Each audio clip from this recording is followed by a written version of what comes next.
Au Venezuela, la colère gronde de plus en plus dans l'opposition au lendemain de l'inéligibilité de 15 ans décidée hier à l'encontre de son leader, Enrique Capriles.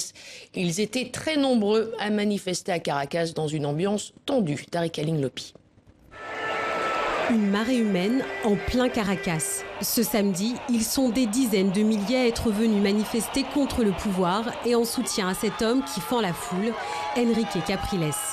Le leader de l'opposition, probable candidat à la présidentielle, vient d'être condamné à 15 ans d'inéligibilité.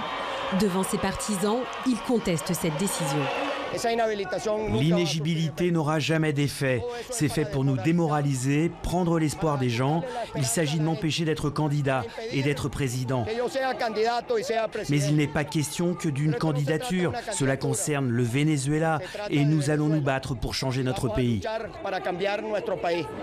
Drapeau du Venezuela à la main, ici, la foule est entièrement acquise au gouverneur du Miranda, accusé d'irrégularité administrative. Certains manifestants voient dans ce libéral de 44 ans l'espoir de tourner la page des années de chavisme.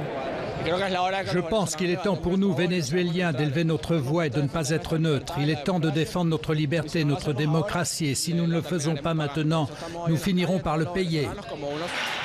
Et en marge de ce rassemblement, des heurts ont éclaté entre la police et des manifestants.